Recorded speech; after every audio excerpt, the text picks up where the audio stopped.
Hello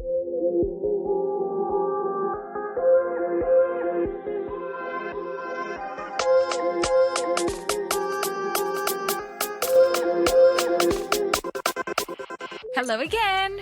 It's your friend Inish, and I'm here hosting Pixel at a Time, that cute podcast that you probably heard about, where we talk about leadership, games development, and creativity.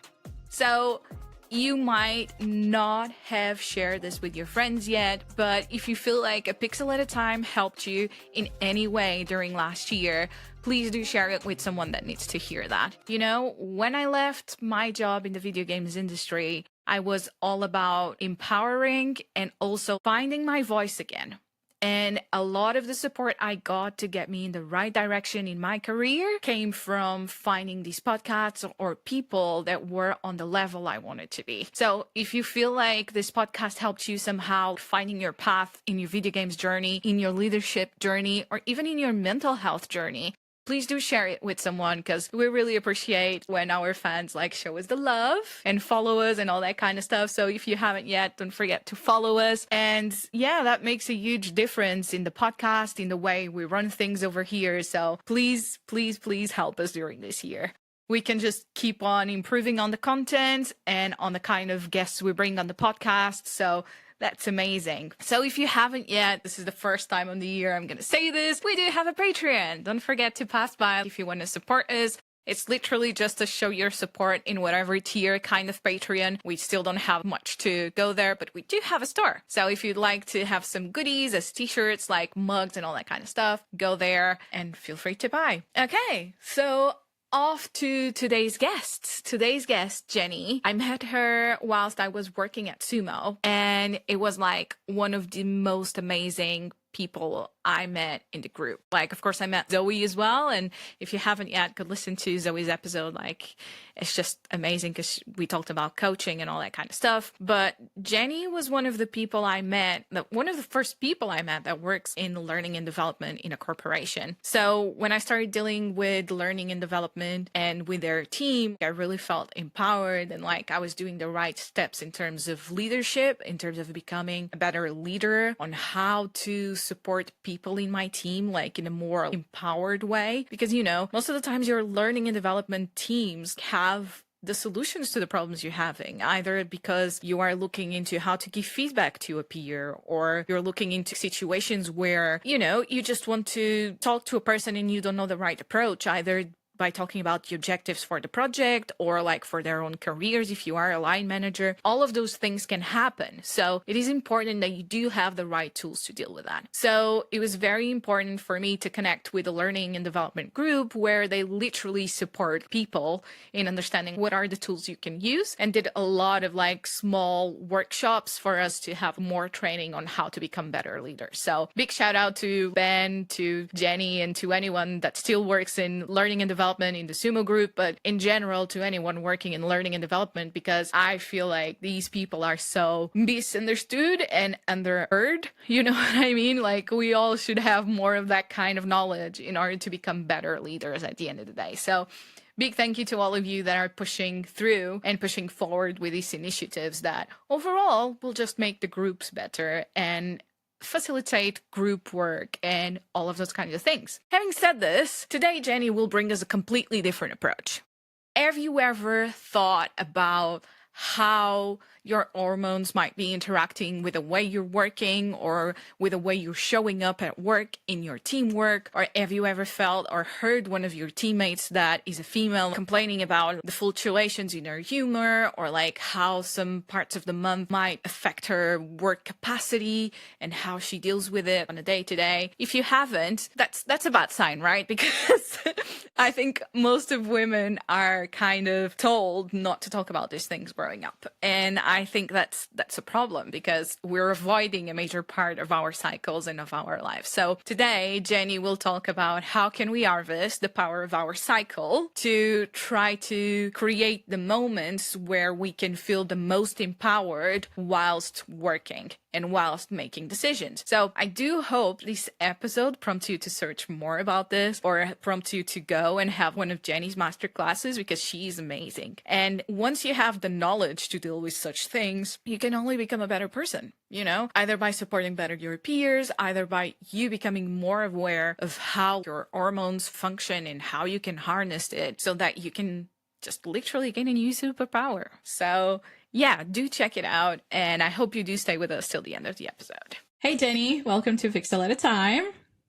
Hi, Inish. Lovely to be here. Oh, lovely to have you on board on the podcast, honestly. I think it's super important to bring people I know can add value out there, but also people that I already know. And I feel like instead of looking for, you know, other people in our networks or like going outside of our networks, I always tend to trying to highlight the people in my network, because I think we all sometimes undervalue the networks we have. So yeah, it's very nice to have you here today. Thank you so much. It's so great to be here. Thank you for inviting me. So first of all, I think it is important to give a bit of context. Of course, at a Pixel at a Time, we talk about games developers, game development, career development, well-being. Those are always our priorities in terms of pillars of content. And I think this conversation today, it's a lot like on the well-being pillar, right? And I think it is important to give our listeners context of how we met each other, Jenny, and how you found your way into working in games, because it's a bit of a weird one, isn't it? Yeah, I mean, it's been quite a few years now, hey, that we first met when you were working at Lab 42 as a producer. Yeah. And I've only been working in games for 5 years. Yeah. I mean, it feels longer. Yeah. But it hasn't actually been all that long. Yeah. And yeah, that was interesting. For me, I'd worked very much with national and international brands in digital as well as retail and also logistics. So the entertainment industry was a really new place for me. Yeah. And it was great coming into something when I still haven't met a single person that said, oh, I fell into video games. Yeah. You know, everybody works so hard to get to where they want to be, and the release of purpose and passion and of course super hard work as well that goes into that. Whereas previously, you know, people in retail, people maybe had been working in Saturday jobs that had led to one thing and another, and then they'd work their way up. So it's a really different mindset of people working with them, but then also a really different passion as well that people have around their own development and their career and their path and everything as well. We met in the context of you are working with the learning and development team at Sumo. So do you feel like, because of all of that passion and what it involves to come into games, do you feel like working in learning and development in games is any different from other industries? Of course, like there's the passion element, as you just mentioned, but are there any other challenges due to the video games industry being a younger industry per se in the market? Yeah, I mean, I think people are people. Yeah. You know? So people tend to have similar things. So even let's talk about from a coaching standpoint, there can be nuances in different industries, but ultimately people still have an inner critic that loves to come out and tell you what for. People still find giving feedback really uncomfortable. People are still trying to find their purpose and their vision and their voice in their organization. Like those things are very, very similar. Yeah. I think where, like you say, yes, the video games industry is much younger than some of the other industries that I've worked in before. So that presented some opportunities. It meant that there wasn't so much a dismantling of things that had gone before. I was able just to start from which was lovely, like a real blank sheet, and start from that moment. Yeah. But you know what, Inish, as well, I think that there was a real depth of critical thinking as well. So what I really love as well is people will really challenge your thinking in different ways. Yeah. So you then start to really think about, what's the differences being made here? How does it make the game be more innovative, be more creative, get to the milestone? Yeah. And I really I really enjoy that as well. That's super, super interesting to hear, because I think, like, from my perspective, working in the studio, sometimes we see that we are lacking in knowledge of something,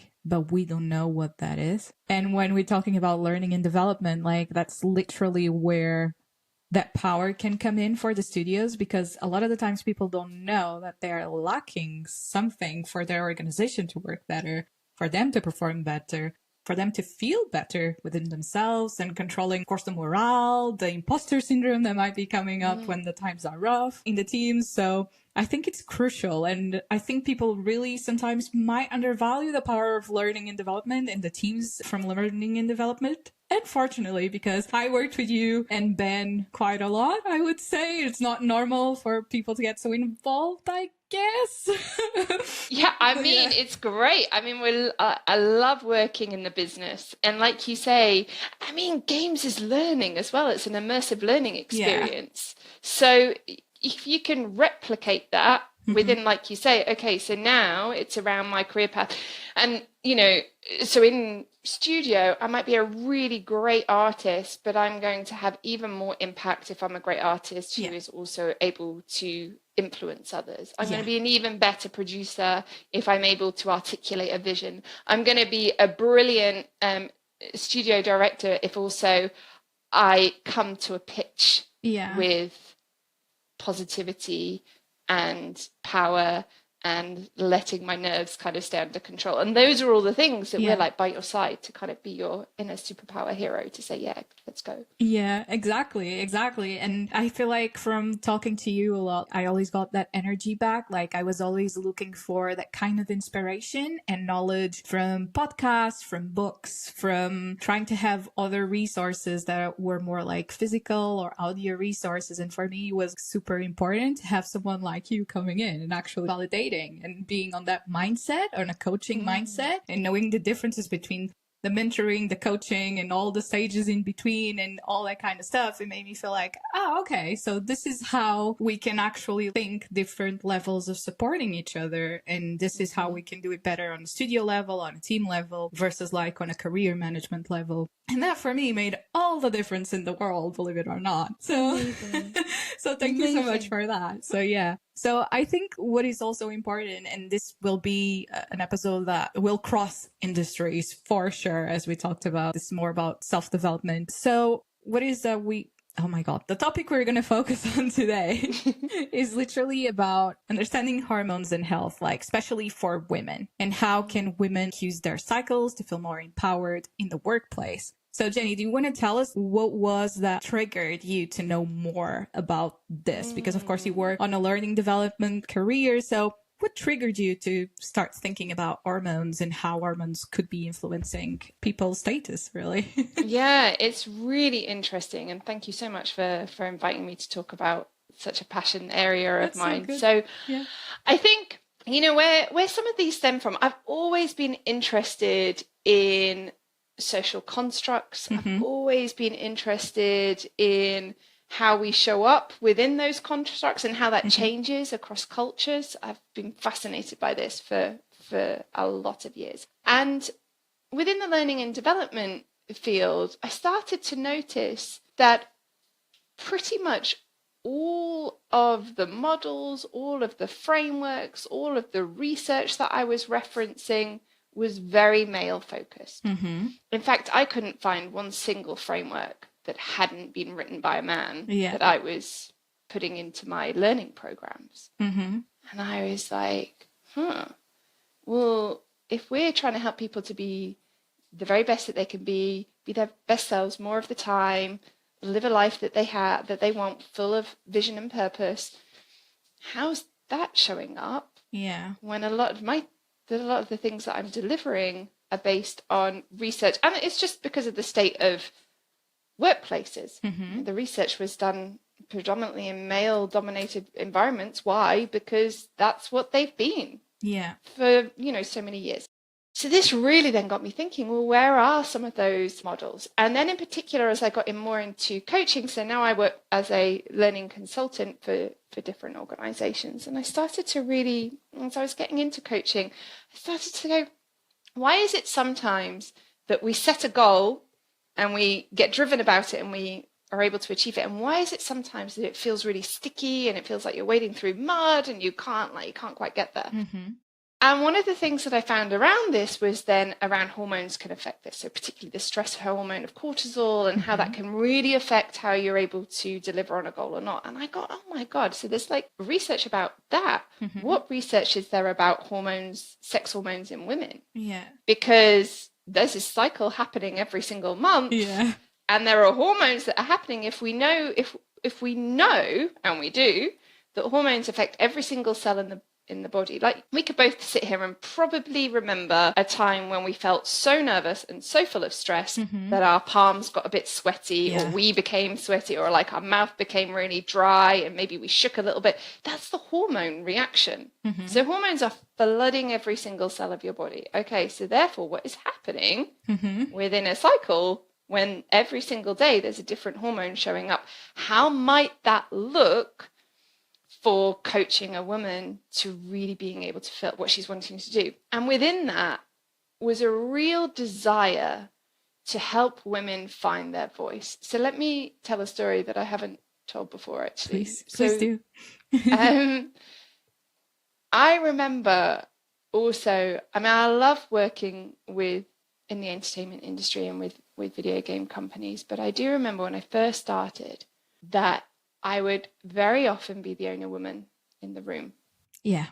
And I found myself mirroring body language. And behaviors. Yes. And behaviors. It happens. It happens to me too.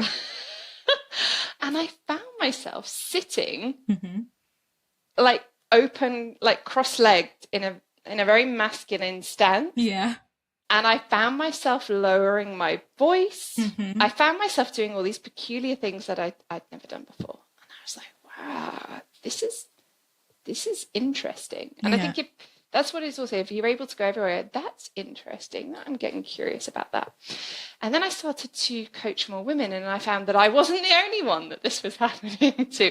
So I had this then fire. You know, sometimes you feel that fire, you feel a fire coming up that you can't control, and you're just like, I need to do something with this. Like I'm finding, I need to do something with this.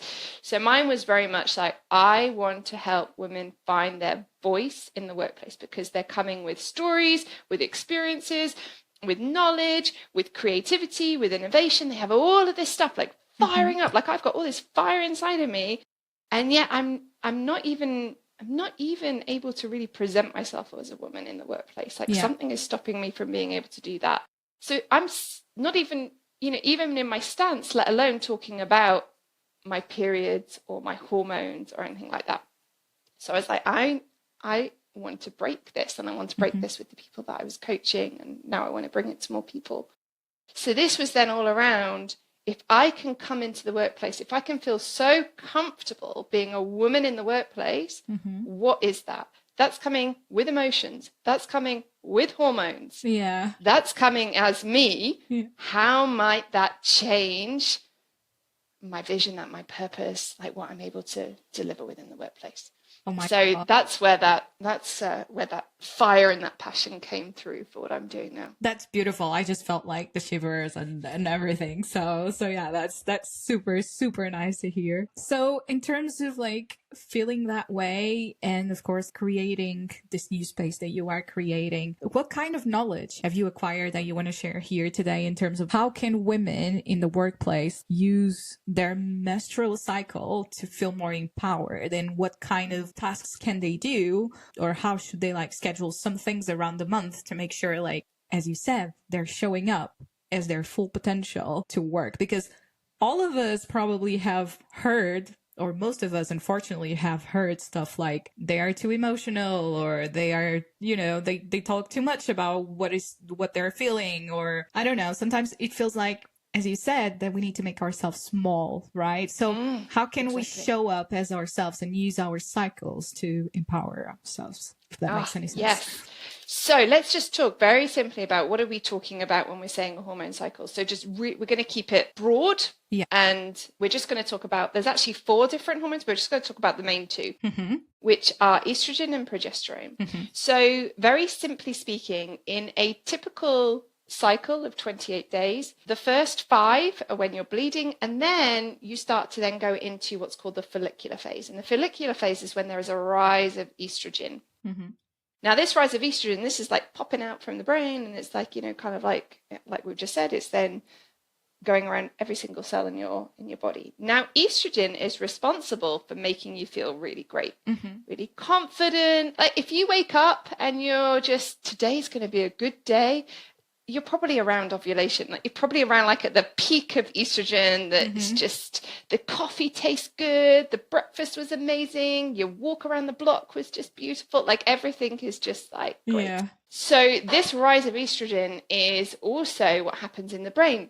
Is there's more reactivity in this part of the brain called the hippocampus, and this part is responsible for better verbal reasoning, spatial awareness. So this is a great social energy. Yeah. Right? I call this outward energy. Yeah.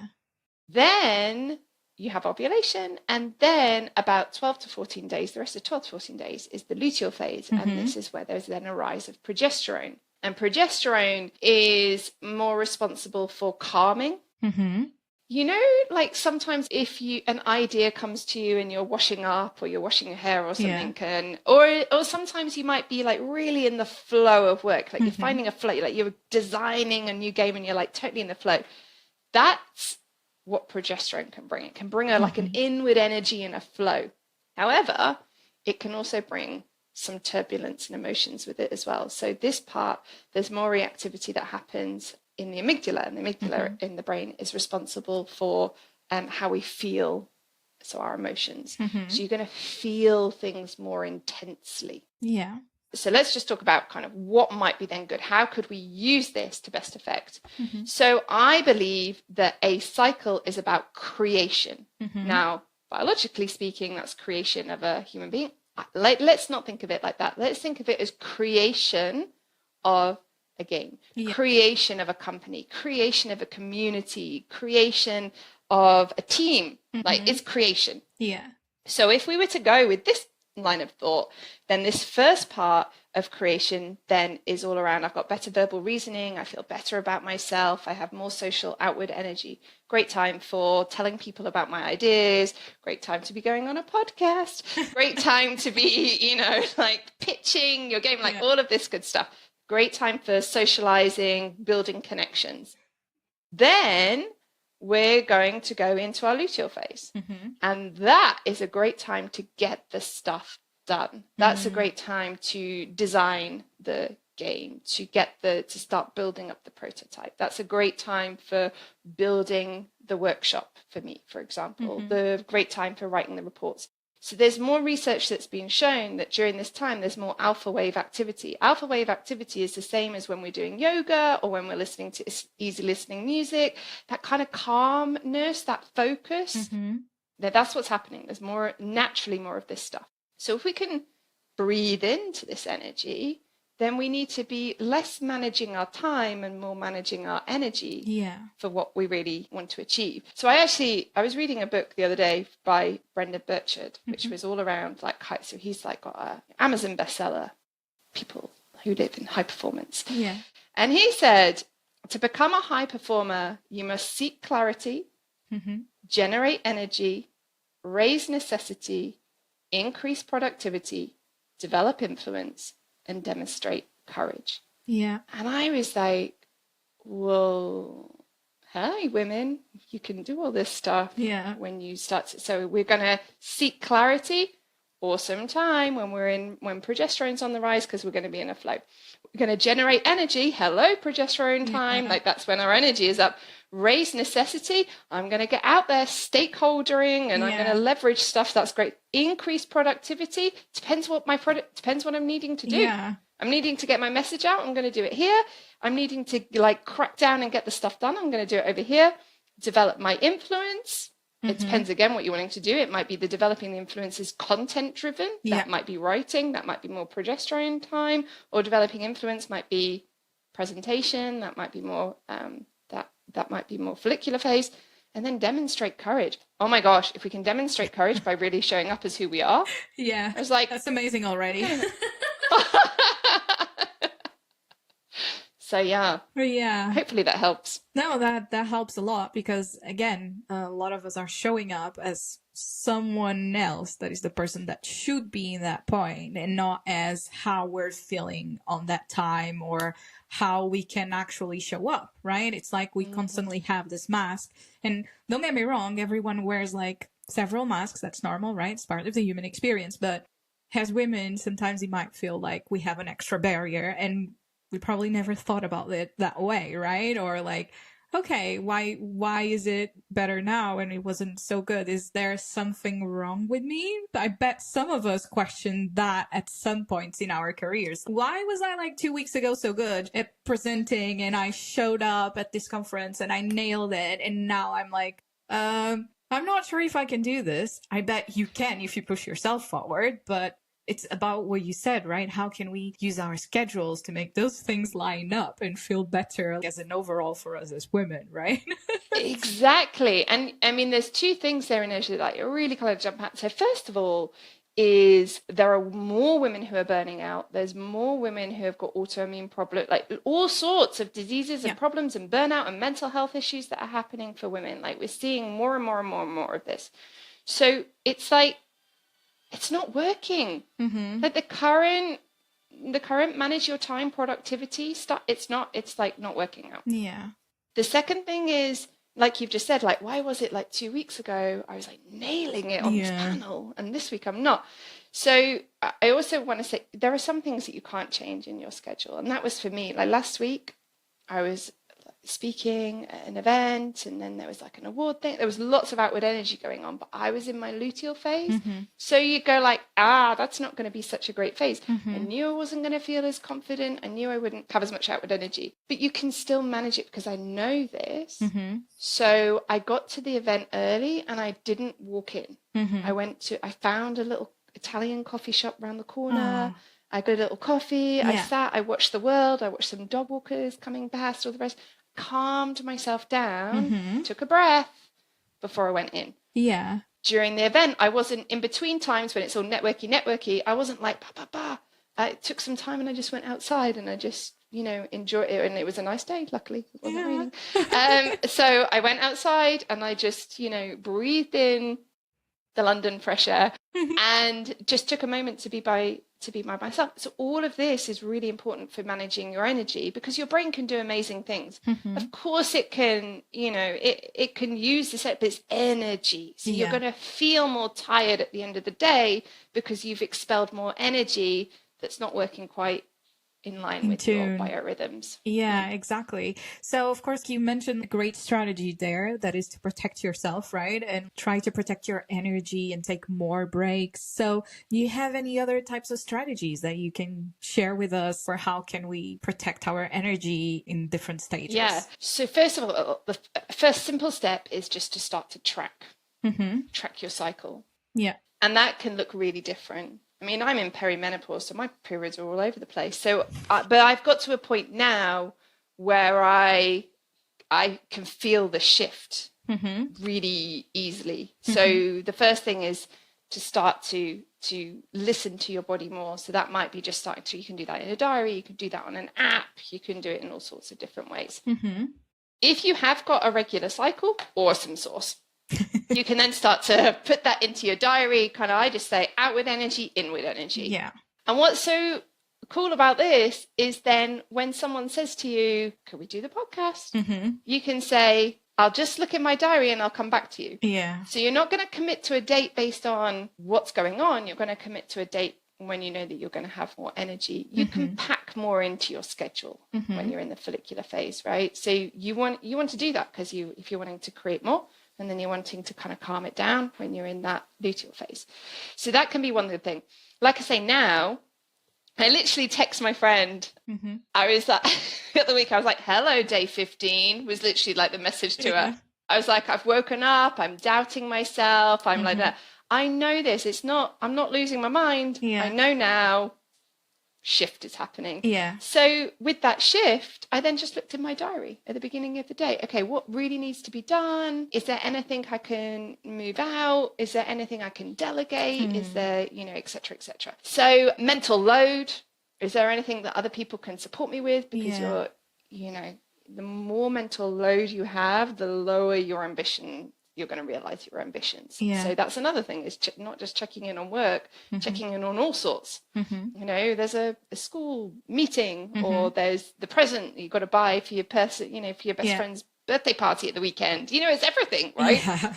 So that's a really good thing to do, is just start to, like I say, if you've got if you're in a flow of a cycle, then coolaroo, just start to put in those things. The other thing, though, if you don't, like myself, is just every day to check in on, how am I feeling today? Yeah.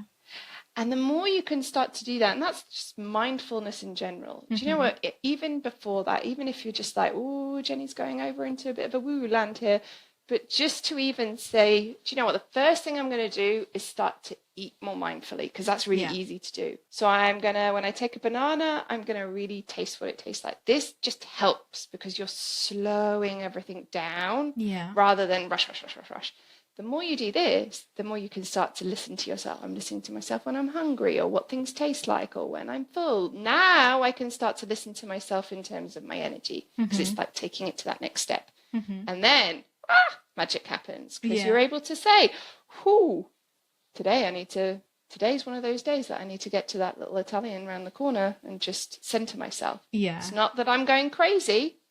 It's just that's what I need to be my very best self, to create. Yeah, and to show up, right? Like sometimes we just need those disruptors, and it's I think you're giving great insight in how like we should schedule those disruptors and moments to refocus ourselves during the day and try to figure out like, okay, can I put some 15 minutes here to, you know, go outside and see how the weather is, or, you know, whatever it is. Honestly, there is. I mean, you want to do less of social media. You want to have less of those dopamine hits. Yeah. And you want to get more oxytocin. Oxytocin you can get from nature. You can get from stroking your cat. You can get from having a bubble bath. That's where you want to get more of that stuff. That's so good. That's so good. You also talked a bit about cortisol and the impact of cortisol. Of course, cortisol is related to stress. So, of course, on top of having like the progesterone, the estrogen, all of the things that are going on, then we also have the stress, the dopamine, all that kind of stuff. So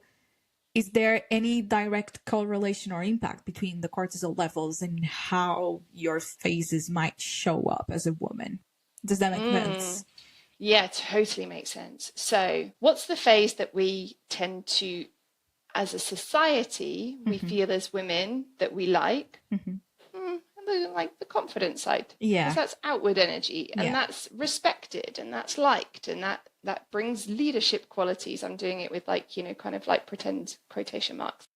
Whereas we don't really want to show up as that emotional and hormonal side. So what do we do with that, or what have we done historically with that?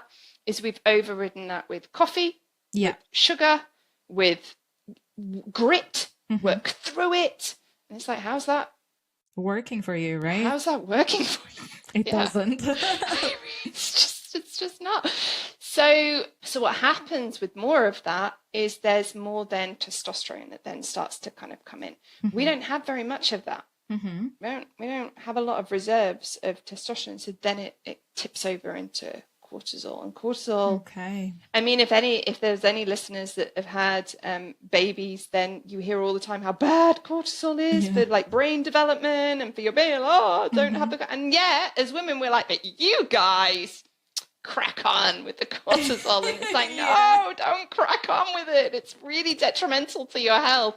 Yeah. And so because of this, because we're trying to override it, my belief is that this will be, without wanting to scare anyone, but this is my belief, this will be the first generation that women, sorry, I'm not wanting to get like to, but I really do believe that we're going to be the first generation that women that die before men. Yeah. Because we're burning ourselves out. Yeah. And it's not from living a fulfilled life, it's from living a stress-filled. Yeah. So this stuff is really important. It's affecting our health. It's affecting our career advancement. It's creating our ambitions. It's affecting the vision and the purpose and the fulfillment that we want to create. So it's really, really important. Yeah. And another thing is that pleasure has also been downplayed for women for a lot of years. Yeah. So what have we also got? We've got stress is on the increase because we're trying to hide who we are. And pleasure is pushed down. Yeah. Because that can't like, let's not talk about that, but like pleasure, joy, that's dangerous as well. So we're kind of like pressing down on that as well. Yeah. So all of these are not having great outcomes. Yeah. So it's showing up in different ways. It's showing up in stress. It's showing up in autoimmune. It's showing up in all these different health issues. Yeah. Which is why this is really important for women to be able to really step into it, to create then the things that they're wanting to create and the life that they want to have. And also the leadership that we need, like that we need in life as well. Yeah, because with this knowledge, right, if milestones are being created, if schedules are being created, if you need to show up on a certain level, which we still need to show up at that level, this is the reality, right? So how is it being inclusive at that point, right? And how are the systems in place not, as you were saying, like, we're not leaving a good time for women, right? We are in a better place than we were 50 years ago, for sure, because we're still not in a equality place. I think that's what it is. So it's scary, but I think, as you said, is very important to continue to have these conversations so that women understand. Now you actually have a power. You have a power, one, to say no right now, a yes then, right? Do we have the power to schedule things differently and to still say, look, if we do this way, what I can do is, right? What I can't right now isn't. So that we can start having like more honest conversations, either in the workplace, with our families, with our friends, so that we also can show up as we want to show up as a human being. Because I can only speak for myself, right? And I have been having moments like over the last year where I thought, am I going crazy? Especially when you remove like the systems. Over the last year, I've been trying to build my own business. It's the first time I'm doing this by myself. So it's very scary in a way. Like the endeavor itself, it's scary, right? So when you put the hormones into the mix, and I talk about this quite openly, I was suffering from severe burnout when I left my previous job. So it's like, how the hell are you supposed to balance all of these things if you don't even have the knowledge, right? Because if you don't have the knowledge, then you don't have the power. So how do we, again, change things? Or I don't know, right? It's a complicated one. What do you think? I mean, can you imagine if this was just the way of life? That we were just like, we just, we do things around a cycle. Yeah. And it's like, you only need to look. Everywhere is a cycle. Yeah. The moon is a cycle. The earth spins around in a cycle. The seasons are a cycle. Yeah. So we're not making this up, but this has been around for everything else has been made up. Yeah. 9 to 5 was made up. 5 days a week was made up. Like all those things were they were made up. So imagine if we went back to the knowledge that's always been there. Yeah. It's always been staring us in the face. We've just over time decided to ignore it. It's beautiful. I want to be in a world more like that, where I can show up as I am, where we respect more the cycles, we respect more the nature, we understand more of ourselves, because there's so much about the human body that we still don't know, right? And as you said, like a lot of the studies until like the early 2000s were made on men and men only. So how many things don't we know about how women body actually functions? And of course, tests take time, and of course it's not everyone that wants to write books, that wants to do workshops, that actually have that knowledge. So it's actually like takes time for the world to rotate, for the information to arrive, for people to get to their power and actually start like using that information to make more informed decisions at the end of the day. So I mean, it is. I mean, I can only tell you, for me personally, since starting to lean into the energies that are like, quite frankly, the superpowers that are within us. I saw a lovely quote once that said, women have always had what they needed inside of them. It was just the world who told them that they didn't. And I've just taken that. And I'm like, do you know what? Emotions in it, they're like awesome. Emotions tell me something is wrong. Emotions tell me about change. Like I don't want to go and change things based on some data. It's because of the emotion that I feel about the data. So emotions are awesome for changing things. So I can tell you that during the time that the past like 3 years have have just changed Yeah. so much for me. I feel I'm able to work more within my purpose. I'm able to articulate more where I'm feeling. I believe I'm able to lead better. I'd need to ask the team, but I hope that I feel it. We're going to make a poll specifically for them so that they can vote.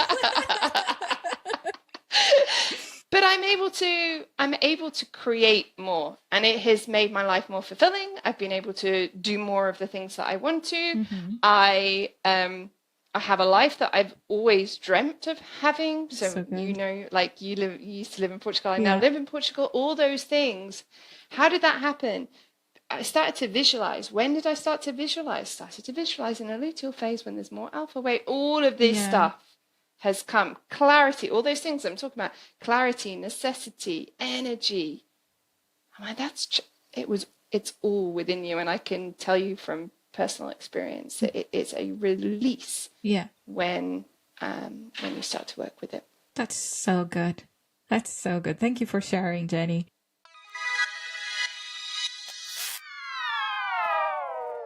Are you ready to take your knowledge of the gaming industry to the next level?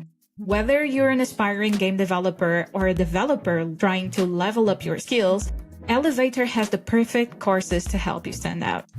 Taught by professionals from top companies like Microsoft or Santa Monica Studios, Elevator offers exclusive offers and insights you won't find anywhere else.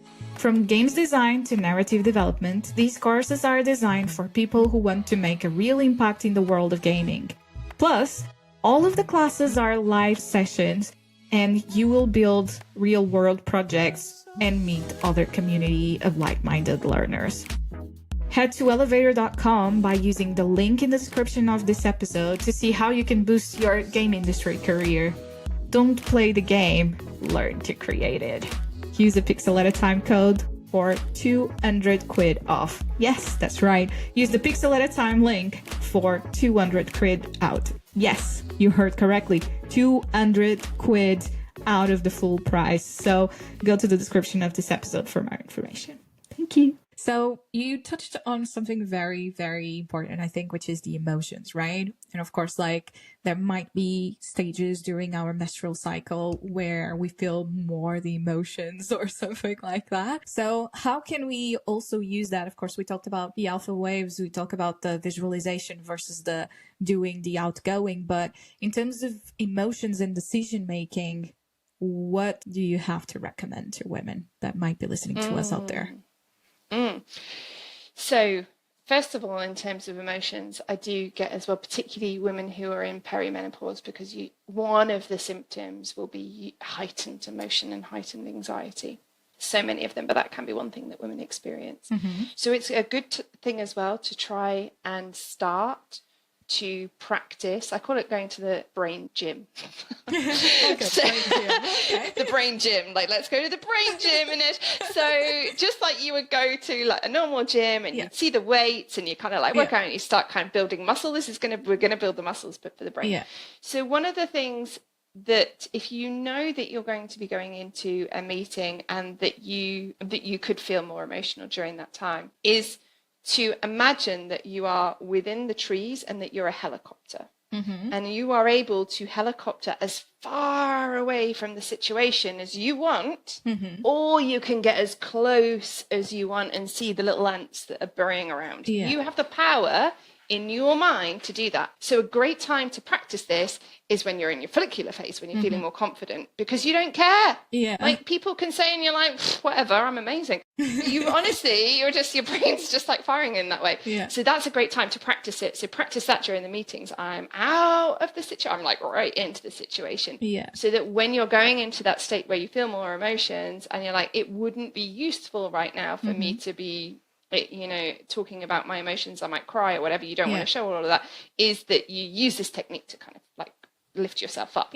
But then reflect, what is the emotion that I'm feeling? Because behind that emotion is a need. So if you're in a meeting and you're really feeling like, oh, like my voice isn't being heard, I'm being talked over, I had a great idea, no one's listening to, like, why is this happening? And that's what we can think. Why is this happening? Okay, great. Reflect on that. Yeah. Calmly be able to reflect on that after a helicopter out in the situation. Why is that?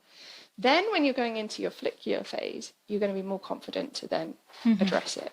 Yeah. Actually, I want to address what happened last week in the meeting. Yeah. There were numerous times that I want to reflect on it. I want to tell you the reasons. The reasons that I want to tell you is because I want the project to really work.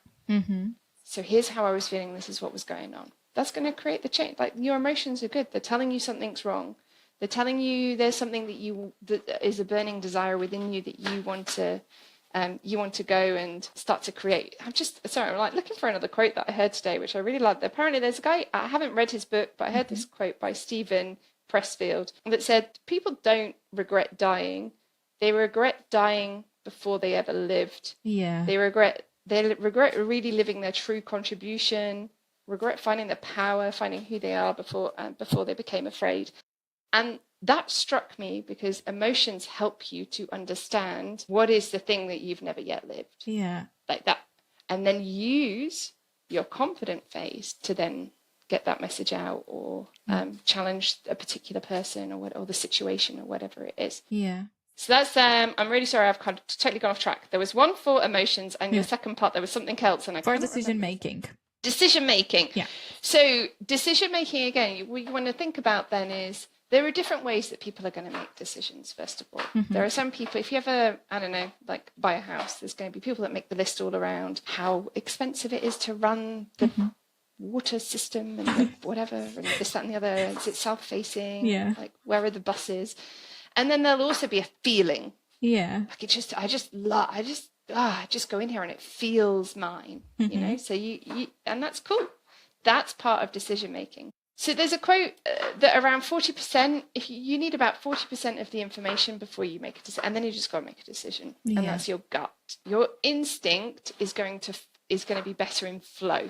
Yeah. So when you're in that inward energy, that's a great time because you're inward. That's a great time to find your flow, find your instincts, and make a decision. When is it then a good time to talk about the decision? In your follicular phase. Yeah. Right? So it's knowing that those decisions you're going to have an element of data and you're going to have an element of feeling. And once you've got to 40% of what you need to make the decision, then actually the most important thing is moving on that decision. I think Stephen Bartlett said that once. Just move on the decision. That's what's going to create the momentum. Yeah, exactly. And some of us maybe might be stuck on that decision and just like, maybe I'll gather more data, either because we're, again, not harvesting our flows, harvesting is a terrible word, but not using our flows in our favor. And of course, going away and thinking, no, maybe I'm overthinking this and all that kind of stuff, which women tend to do a lot because of cultural reasons, right? So, that's super interesting. Of course, I want to make the same question, but in terms of leadership, because of course, based on what we just talked, I have kind of a clear way of when is the best time to show up as a leader and be in my full power. But do you want to talk a bit about that as well? So it's interesting because we talk again around leadership being an outward energy, and yet there are great leaders with a lot of great inward energy as well. So again, there was another study that looked at what are the things that within society people put value on and power on. Yeah. And what they found within that is that those then cultural values that had more assertiveness, confidence, etc., those are the things that you're talking about. Like leadership is then standing in your in your power. We're going out. When actually standing in your power can also be reflective. And that's really important. Yeah.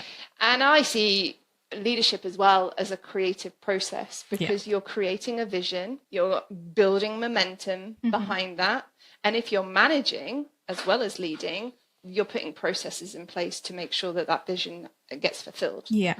So even just speaking there, you can probably go, I got it, I'm getting it. Yeah. Vision, stand up to say it, follicular phase. Process, if I'm managing people, processes, putting it in, that's follicular phase, right? So you can, when we talk about stand in your power, stand in your power as a woman, you don't need to be a powerful woman, a strong woman, an empathetic woman. You don't need any of those adjectives. You just need to be a woman. Yeah. Because you're awesome. Yeah. Oh, thank you, Jenny. Okay, so of course, like this is a lot of information, and of course, as we are talking about it, the needs of society and the constructs we build as a society might it's not might are different of the needs that we have as human beings, right? So in terms of that, what advice and training do you think needs to exist more on company levels and on teams to better support females as an overall, and of course female leadership? Yeah, so it's interesting because I think I was talking to someone that said, oh, this is like you get a lot in women in leadership courses that there's a confidence module, and this feels like it's the confidence module because confidence is really all around who you show up as a woman. I was like, nailed it, yes. So yeah, exactly that. So I think if there are some organizations that have women in leadership courses, women in leadership mentoring, and this of course really helps women within that. So the things that I've been delivering in organizations, and it's been really interesting to do, is there are two things that I do. There's one where it's an awareness hour. And in that awareness hour is a talk all around what is a menstrual cycle, where a bit like today, what are some of the practical activities it might be, but also as a manager, how might you support, how might you open up a conversation that means that no one feels weird, that it's a language that everyone feels comfortable with, because you've got to take it one step at a time. So those have been really great. Some have been delivered to women networks, and others have been delivered to whole studios where men are there as well. And men have lots of great questions that they want to understand. They want to understand. If you're a manager of a team, if you've got a sister, a wife, a daughter, someone that you manage in your team, someone who is in your team, you want to get the best from these people. Yeah, so exactly. So that's really great. And then the other is a full day workshop, and that goes more into what are the particular learning and development activities that you could be doing. So when we're what does it mean to visualize, or go to the brain gym? What are some of tell me more things I could do at brain gym. Let's go there. Let's start to mentally work out where, if I'm needing to stand up and deliver a pitch, how might I make that pitch really powerful and really memorable as well. So there's some things that we do within that.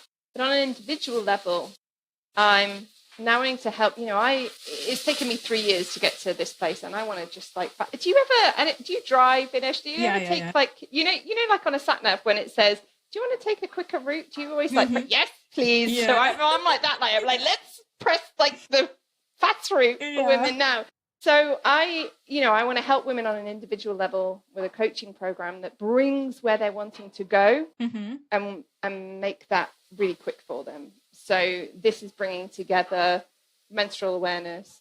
It's bringing together, okay, where's my vision? What is it that I'm wanting to create? Where's my purpose? Let's go after that. And let's go after that with this hormone hacking system. That's so good. That's so good, because a lot of us might already have discovered a bit about values, about purpose, but sometimes we don't know exactly how to get to the next step. Like the amount of times over the last year that I felt like there's something in between myself and my vision that I'm not able to unlock at this time. The amount of times that happened to me, it's insane. And I bet like there's other people out there that feel the same way. And I bet like, one, hormones have a say in all of this, right? Second, it's because there's lacking of awareness or support in some areas in specific that either we didn't develop because of cultural differences, the way like women need to show up slightly different to be accepted socially, slightly different from the way men need to show up. So that all of that might create also like little voices, right, in different ways, and that we try to deal with things and saboteurs internally, So like dealing with all of that and bringing purpose to the table, then it really, I'm sure it empowers people and will make people go on the right path, right? Or at least a path that feels right to them. And finding that path as a human being, it's the most important thing. I feel like if we all were working towards our purpose and not the societal rules, I think the world would be so much better. And I'm with you. I'm in a happier place. I can tell you that, like, for sure. It's like, living with purpose, living with vision, living with who, it's right? Awesome. We feel excited, naturally feel more excited, naturally like tend to show up better, tend to, okay, if I'm living according to my purpose, I'm living according to my values, then I will show up in a way that is more careful, that is more thoughtful, not only of myself, but of others and of even the environments I surround myself in and with. And then we start making decisions that are more aligned with who we are and what we need. And we also start to understand it's not about me. This place is not for me, or like I'm not the right fit to something. And there's no problem in that. And I wish someone told me these things earlier, you know? Hence why, like, also creating and this we're here to podcast. tell everyone now. Exactly. Because, like, I think it's important that we have these kinds of conversations, that people understand there's help out there, and there's people out there that do want to help you, but you also need to put the work in and go to find those people. So if we break those bridges and make them a bit shorter so that people can get there faster, then I'm all for it. You know what I mean? Come on in. It's like, let's go. Yeah, let's go. Let's go in it. So it is. So I'm just like you. I'm like, let's build that bridge. Let's get that sat nav to the faster location and let's get there. So will be offering to anyone that then my website is jennymuhlwa.me. So you can find my description of my name probably in your thing, because it's Muhlwa is the surname. And I'm going to be running free masterclasses. Whoa, free masterclasses. What? I want to see more women step into their power. That's amazing. So let's do this. What are you going to do in those masterclasses? So in the masterclass, we're going to start to understand menstrual cycles. We're going to understand purpose. Mm-hmm. We're going to look at what's weighing you down. Mm-hmm. And we're going to look at how we can fast track to your results. That's so good. That's so good. And will you have anything else to continue to support after the master classes? Because I know you're offering packages, and as you said, you're offering corporate packages and you're offering packages for individuals as well. Do you want to talk a bit about that too? So yeah, if people are then like, oh my gosh, I want to get going. Yeah. Then yes. So then after that, if people want to step into more individual support, then that's where they can get the 90-day program. And during that time, there'll be some group coaching, some training programs, and some special source executive assistants in there as well. That's to help so with good. Your mental load. That's amazing. So just to finish off then, in terms of education and how education plays a role in all of the stuff that we're talking about, because it's only now that we're starting to see the results of those studies, more books about the hormone cycle, the circadian rhythm, how to apply all of those to women and all that kind of stuff. So in an ideal world, where do you think this fits into education, and how would you like us as a society to start incorporating more of this knowledge? What a great question. So I've actually been invited to talk at my very first school, which I'm really excited about. So my hormone education was around the 5-day bleed of a period. This is going to happen. Yeah. Like, buy chocolate. Like, that was pretty much it. So to be able to then start at an age where you're helping girls to understand, no, it's not just about that. There's a whole cycle going on. And this is what some of the things you might experience. And this is what happens in your brain. This is what happens in your body. This is some of the changes that you're going to go through. Then that's great, because the more that they can start to understand, just as actually schools now also teach more around emotions. I wasn't taught emotions, but my kids are going to school, and there's Inside Out, the film, and they watch Inside Out, and then they talk about these different emotions, and they diarize about it and all the rest of it. So it's awesome that this is now starting to come in, that they can speak to the emotion. I feel this way because, rather than, just feeling it and that just kind of lingering around. Mm-hmm. So this is great, because there's already, I can name it, and I can name why I'm feeling that. Mm-hmm. Awesome. Then if we then start to layer on, I also now understand my hormones, and I'm okay. Like, everybody knows this. Yeah. And this is just a shared language that we have. Mm-hmm. Then by the time we get to the workplace, it's already a shared language that we have, and we don't need to be hiding anything. We don't need to be like worrying about how we're showing up, and that will be a really great place to be. That's so good. That's great. So on your wildest dreams, where do you see yourself in this new chapter of your life? I want to be... Own it. I own it.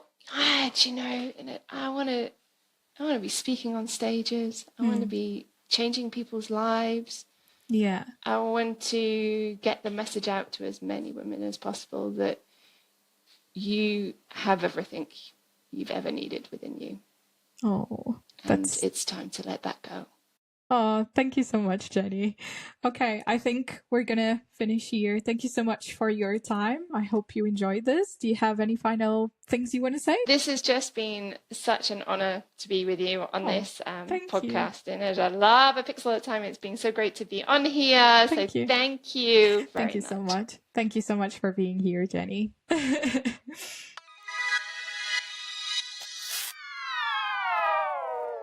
Right, so thank you so much for staying with us until the end. If you like this episode, please don't forget to follow us for more. For more extra content, please check our Patreon or visit our store for some goodies. They are both linked in the descriptions. If you have a burning question or you would like to suggest a discussion topic, send us your Q&As and audios via email to apixelatatime.podcast@gmail.com. That's apixelatatime.podcast@gmail.com. Thank you so much for listening to today's episode, and don't forget to take it a pixel at a time. Goodbye!